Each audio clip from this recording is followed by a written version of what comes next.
اس کی ماں نے کہا، ملکہ صاحبہ نے ہم غریبوں پر واقعی بہت مہربانی کی ہے۔ لڑکے نے کہا، میں شہزادے کو تحفے میں دینے کے لیے کیا چیز لے جاؤں؟ وہ ایسی چیز ہونی چاہیے کہ سب اسے دیکھتے رہ جائیں، اور اب تو ہمارے پاس اشرفیاں بھی آ گئی ہیں، ہم بازار جا کر کچھ لے آئیں۔ میرے خیال میں تو ہم سرکنڈوں کی گاڑی خرید لیں، اسے دیکھ کر شہزادے کو بہت خوشی ہوگی اور وہ اسے اپنے محل میں مزے سے چلاتا پھرے گا۔ اس کی ماں نے کہا، سرکنڈوں کی گاڑی بھی کوئی تحفے میں دینے والی چیز ہے؟ سب لوگ مذاق اڑائیں گے۔ تمہارے ابا کام پر سے آ جائیں تو ان سے پوچھ کر میں شہزادے کو تحفے میں وہ جادو کا آئینہ دوں گی جسے ایک پری نے خوش ہو کر انعام میں تمہارے ابا کو دیا تھا۔ انہوں نے اس پری کی مدد کی تھی اور وہ بیچاری انجانے میں ایک کنویں میں گر گئی تھی اور بہت زخمی ہو گئی تھی۔ وہ اسے کنویں سے نکال کر گھر لے آئے اور ہم نے کئی روز تک اس کی خبر گیری کی تھی، اور جب وہ بالکل ٹھیک ہو گئی تھی تو اس نے تمہارے ابا کو وہ جادوئی شیشہ تحفے میں دیا تھا۔ اس آئینے کی خاص بات یہ ہے کہ اس کو دیکھ کر دل میں کسی بھی شخص کا نام لیا جائے تو وہ دنیا کے کسی کونے میں بھی ہو، اس آئینے میں نظر آنے لگ جاتا ہے۔ پرستان میں ایسی بہت سی عجیب و غریب چیزیں ہوتی ہیں، لیکن ماں، شہزادہ اس آئینے کا کیا کرے گا؟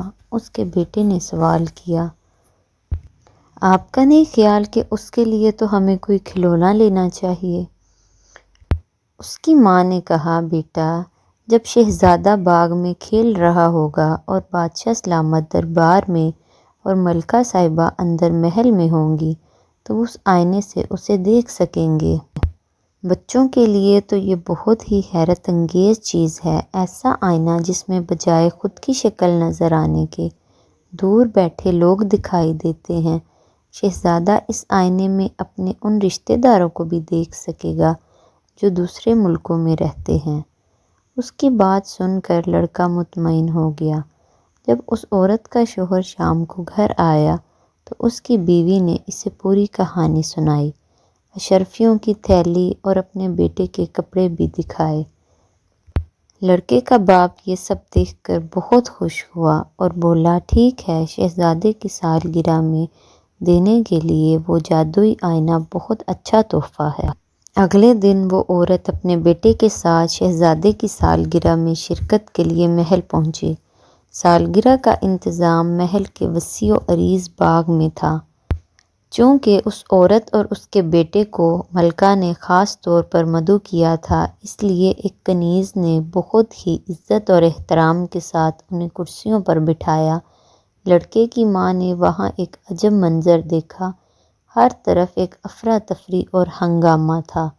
غلام اور کنیزیں ادھر ادھر بھاگتی پھر رہی تھیں، سب کے چہروں پر ہوائیاں اڑی تھیں۔ شاہی سپاہی بھی محل میں ادھر ادھر کچھ دیکھتے پھر رہے تھے۔ سالگرہ میں شرکت کے لیے آئے ہوئے مہمان بھی پریشان نظر آ رہے تھے۔ اس منظر کو دیکھ کے اس عورت نے ایک کنیز سے اس بارے میں دریافت کیا، سالگرہ کی تقریب کا وقت سر پر ہے، مگر شہزادے صاحب کہاں چلے گئے ہیں؟ کسی کو نہیں مل رہے۔ یہ سب لوگ مل کر شہزادے کو ڈھونڈ رہے ہیں، اس کنیز نے جلدی میں بتایا اور خود بھی شہزادے کو تلاش کرنے کے لیے چلی گئی۔ بادشاہ سلامت بھی وہاں موجود تھے۔ کافی تلاش کے باوجود بھی جب شہزادے کا کوئی اتا پتہ نہ چلا تو انہوں نے شاہی داروغہ کو طلب کیا اور بولے، داروغہ، ملک میں کا چپا چپا چھان مارو اور رات ہونے تک ہمارے شہزادے کو ڈھونڈ کر ہمارے پاس لاؤ۔ داروغہ سر جھکائے ہوئے بادشاہ سلامت کو دیکھنے لگا۔ اسے تو علم ہی نہ تھا کہ شہزادہ اس وقت کہاں پر ہے۔ یہ سب دیکھ کر اچانک اس عورت کو کچھ خیال آیا۔ اس نے اپنی جگہ بیٹھے بیٹھے جادو کا آئینہ نکال کر ایک نظر اس پر ڈالی اور پھر ملکہ کے پاس آ کر بولی، ملکہ صاحبہ، آپ فکر نہ کریں، مجھے پتہ چل گیا ہے کہ شہزادہ صاحب کہاں ہیں۔ آپ بادشاہ سلامت کو لے کر میرے ساتھ اکیلے میں آئیں، پھر میں آپ کو دکھاؤں گی۔ سب کے سامنے اس بات کا تذکرہ کرنا مناسب نہ ہوگا۔ اس غریب عورت کی بات سن کر ملکہ خوش ہو گئی اور اس نے یہ بات بادشاہ سلامت کو بتائی، اور پھر وہ تینوں ایک کمرے میں آئے۔ اس عورت نے ریشم کے خوبصورت بٹوے میں سے وہ جادو کا آئینہ نکالا اور بادشاہ سلامت سے بولی، بادشاہ سلامت، یہ جادو کا آئینہ ہے، بہت پہلے ایک پری نے میرے شوہر کو دیا تھا، میرا بیٹا اسے شہزادے کو تحفے میں دینے کے لیے لایا ہے۔ آپ شہزادے صاحب کا دل میں خیال لا کر اس آئینے پر نظر ڈالیے، وہ آپ کو نظر آ جائیں گے۔ میں انہیں دیکھ چکی ہوں، انہیں کسی نے قید کیا ہوا ہے۔ بادشاہ سلامت نے جھپٹ کر آئینہ اس کے ہاتھ سے لیا۔ جیسے ہی انہوں نے آئینے پر نظر ڈالی، انہیں اپنا شہزادہ نظر آ گیا، جس کے ہاتھ پاؤں بندھے ہوئے تھے۔ اس کے پاس دو آدمی بھی کھڑے تھے۔ بادشاہ سلامت نے دونوں کو پہچان لیا تھا۔ ان میں سے ایک ان کا وزیر تھا اور دوسرا ان کا ایک شاہی غلام تھا۔ بادشاہ سلامت یہ سب دیکھ کر بہت غصے میں آ گئے اور داروغہ کو حکم دیا کہ اس نمک حرام وزیر اور غلام کو فوراً گرفتار کر کر میرے سامنے پیش کیا جائے۔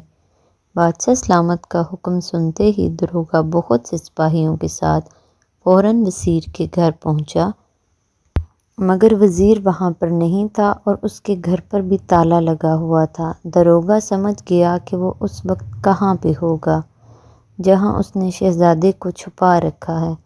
وہ سپاہیوں کے ساتھ چھپ کر اس کی آمد کا انتظار کرنے لگا۔ زیادہ دیر نہیں گزری تھی کہ گھوڑے پر سوار ایک آدمی وہاں پر آ پہنچا۔ وہ آدمی وہ وزیر ہی تھا۔ داروغہ نے تلوار نکال کر اس کے سینے پر رکھ دی اور اسے گرفتار کر لیا۔ داروغہ نے وزیر سے پوچھا، اے نمک حرام، تم نے شہزادے کو کہاں چھپا کر رکھا ہے؟ مجھے فوراً بتاؤ۔ داروغہ کو اتنے غصے میں دیکھ کر وزیر ڈر کے مارے تھر تھر کانپنے لگا۔ اس نے فوراً بتا دیا کہ شہزادے کو گھنے جنگل میں ایک جھونپڑی کے اندر قید کیا ہوا ہے۔ داروغہ فوراً وہاں پر پہنچا اور دیکھا کہ شہزادے کی آنکھوں پر پٹی بندھی تھی، ہاتھ پاؤں بھی بندھے ہوئے تھے۔ داروغہ نے جلدی سے اسے آزاد کیا، اسے تسلی دی۔ وہاں پر شہزادے کی نگرانی کرنے والے غلام کو بھی سپاہیوں نے گرفتار کیا۔ سزا کے خوف سے غلام رونے لگے اور روتے ہوئے کہنے لگے کہ یہ منصوبہ جان عالم وزیر نے بنایا تھا۔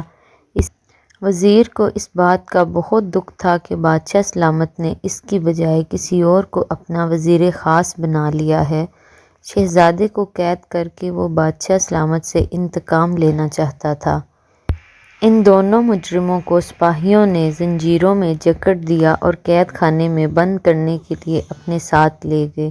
وزیر اور غلام کو ان کے کیے کی سزا مل گئی تھی۔ اس کے بعد داروغہ شہزادے کو لے کر محل پہنچا اور بادشاہ سلامت کو تمام کہانی سنائی۔ شہزادے ولید کو دیکھ کر بادشاہ سلامت نے اطمینان کا سانس لیا اور ملکہ بھی بہت خوش ہوئی۔ اگلے دن اسی خوشی میں پورے ملک میں جشن منایا گیا۔ محل میں بھی ایک تقریب تھی جس میں سب امیر اور غریب شریک تھے۔ اس عورت کو ملکہ نے خاص طور پر اس تقریب میں بلایا تھا۔ وہ آئی تو ملکہ نے کہا، نیک دل خاتون، اللہ نے ہم پر بڑا کرم کیا ہے کہ ہمارا شہزادہ ہمیں بحفاظت مل گیا ہے۔ اس کا وسیلہ تم بنی تھی۔ اگر تم وہ جادو کا آئینہ نہ دیتی تو ہمیں پتہ ہی نہ چلتا کہ ہمارا شہزادہ اس وقت کہاں پر ہے۔ وہ عورت بولی، ملکہ، آپ بہت نیک اور رحم دل خاتون ہیں۔ آپ نے مجھ غریب کے بیٹے کی خواہش پوری کی تھی اور اسے شہزادے کی سالگرہ میں بلایا تھا، جس کی وجہ سے میرا بیٹا بہت خوش ہو گیا تھا۔ اللہ نے آپ کو اس نیکی کا صلہ دیا۔ نیکی کبھی رائیگاں نہیں جاتی۔ یہ جادو کا آئینہ میں شہزادے صاحب کے حوالے کرتی ہوں، وہ اسے دیکھ کر بہت خوش ہوں گے۔ اس کی بات ٹھیک نکلی۔ شہزادہ ولید اس عجیب و غریب آئینے کو پا کر بہت خوش تھا۔ وہ اپنے دل میں جس شخص کے متعلق بھی سوچتا، اسے آئینے میں وہ نظر آنے لگتا۔ وہ اس آئینے کو ہر وقت اپنے پاس رکھتا۔